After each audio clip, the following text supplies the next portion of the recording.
प्रकाशित करती हैं, कुछ ऐसा ना कर जाऊं कि मेरे पिता के नाम पर कोई कलंक लग जाए।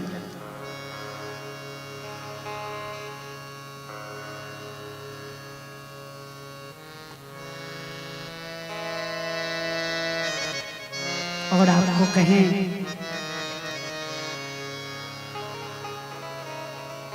ये भी सत्य है कि मैंने कल बीते दिनों में निवेदन किया था कि बेटियों का 2 स्थान प्रमुख होता है, ससुराल और मायका। ससुराल में स्त्री की पूंछ तब तक है जब तक पति का साथ है, और मायके में बेटी की पूंछ तब तक है, अधिकार तब तक है जब तक पिता है। यद्यपि मायका शब्द मां के नाम से है, लेकिन एक बेटी का वर्चस्व मायके में तभी तक रहता है जब तक उसका पिता जीवित है। पिता जीवित है तो अधिकार के साथ मायके में आ सकती है। अगर पिता ना रहे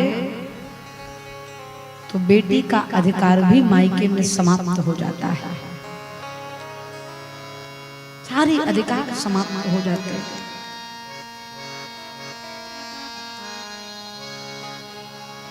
बेटी उस दिन पराई मायके से नहीं होती जिस दिन उसकी डोली उठती है। बेटियां मायके से उस दिन पराई होती है जिस दिन उसके पिता की अर्थी उठती है। वो जान जाती कभी इस घर पर, इस आंगन पर, इस चौखट पर मेरा कोई अधिकार शेष नहीं रह गया, कोई अधिकार नहीं रह गया।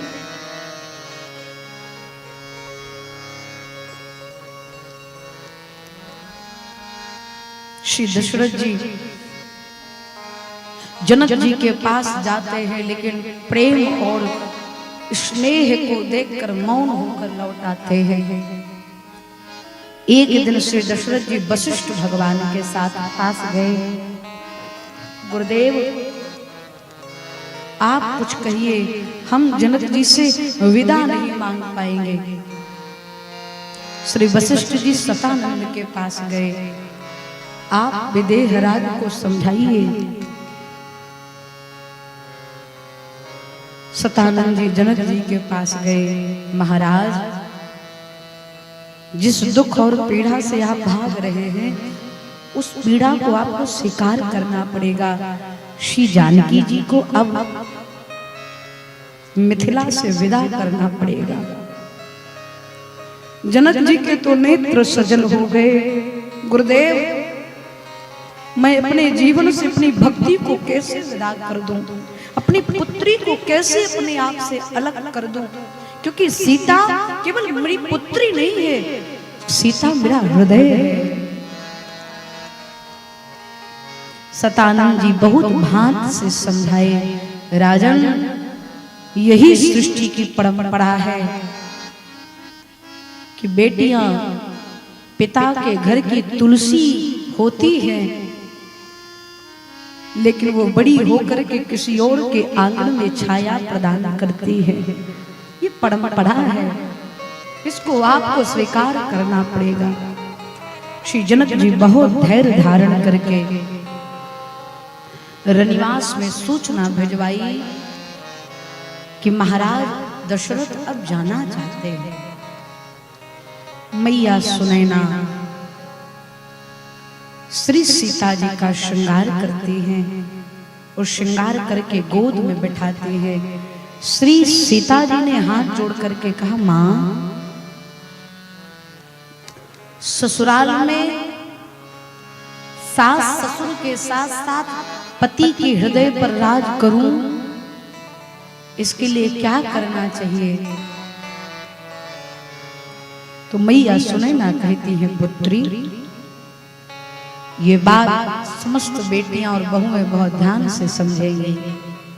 सुनैना मैया कहती है, जानकी, अगर सदैव रघुनाथ के हृदय पर राज करना चाहते हो तो एक काम करना,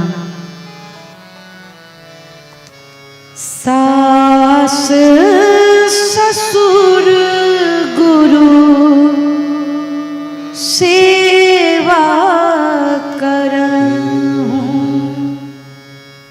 पति रूख लखिया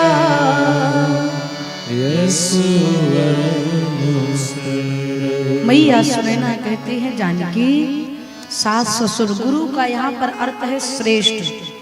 ससुराल में अपने सभी श्रेष्ठ जनों का माता पिता का आदर करना, सेवा करना, और जो सास ससुर को प्रसन्न रखता है उसका पति उससे कभी नाराज होने वाला नहीं है।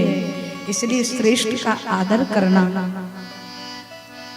और पुत्री एक बात और है, मायके और ससुराल में एक बहुत बड़ा अंतर है। मायके में बेटी की बात हर कोई सुन लेता है, लेकिन ससुराल में ठीक विपरीत। मायके में बेटियां सबको सुना देती हैं और ससुराल में सबका सुनकर रहना पड़ेगा।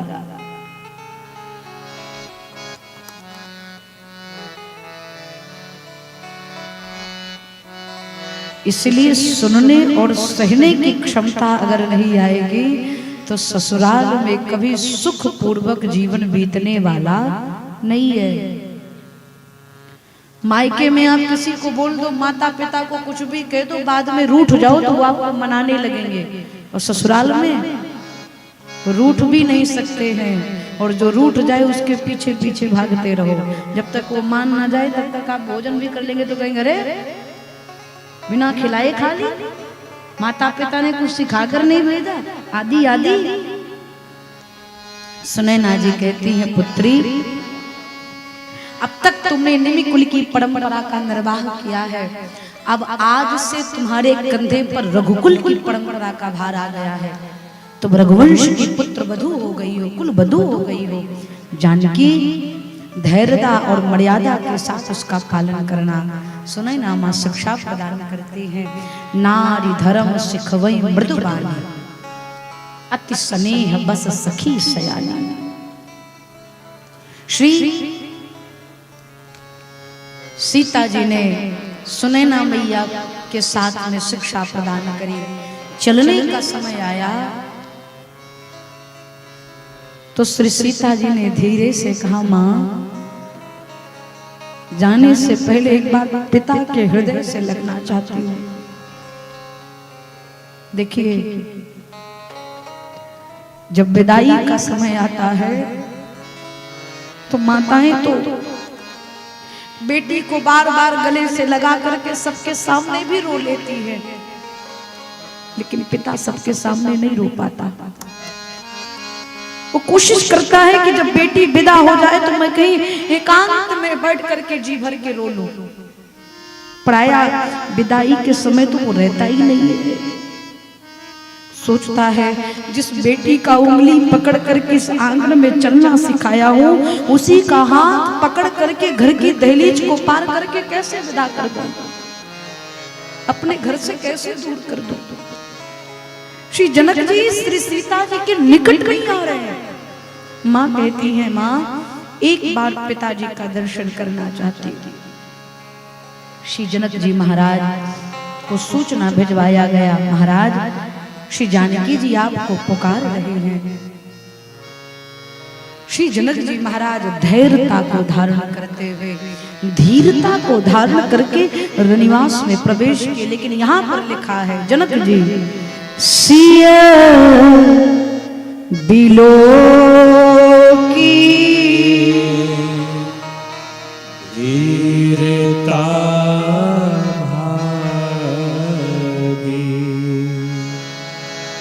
रहे कहावत परम विरागी।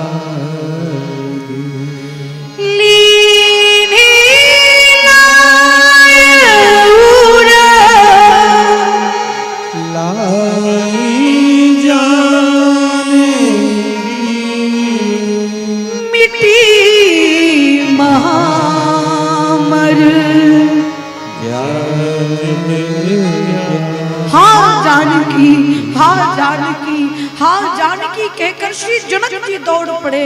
इधर श्री सीता जी पिताश्री पिताश्री पिताश्री कहकर के दौड़ पड़ी।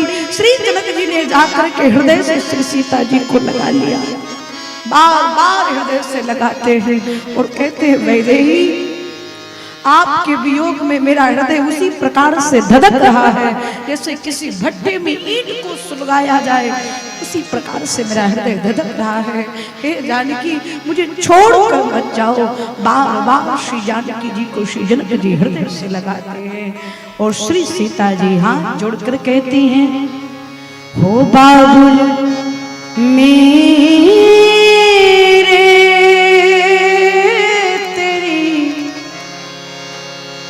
बेटी चली ससुराल।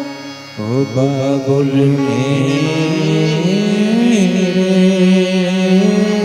तेरी बेटी चली मिल जाने के बाद रखियो अपना ख्याल।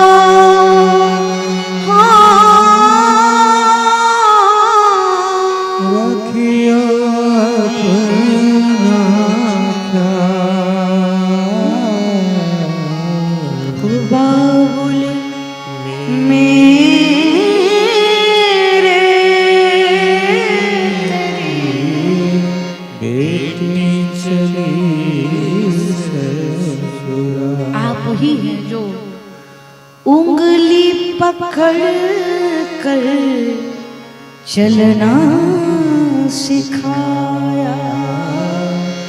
उंगली पकड़ कर चलना सिखाया।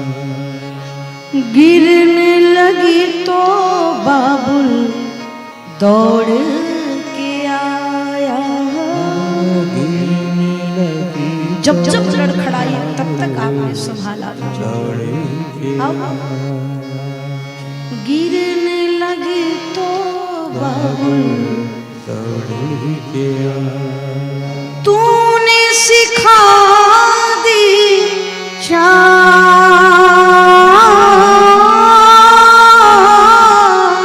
तूने सिखा दी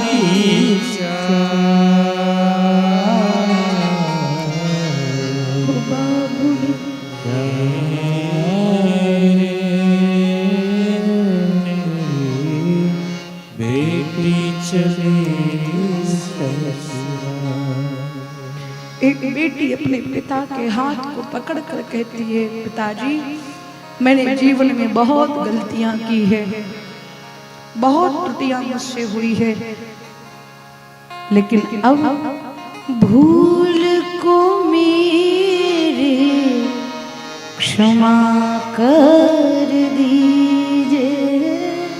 भूल को मेरे क्षमा कर दीजिए। भूल को मेरे क्षमा कर दीजिए। मेरी सुध जल्दी लीजिए।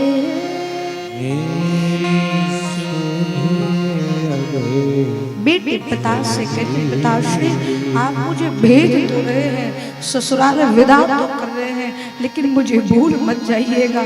मैं भी आपका संतान हूँ, मैं भी आपकी बच्ची हूँ, आपके बिना नहीं रह सकती, इसलिए मेरी सुध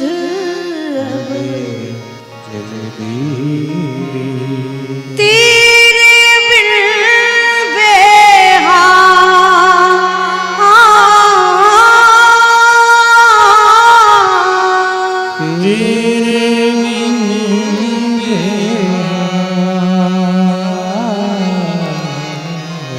बाबुल प्यार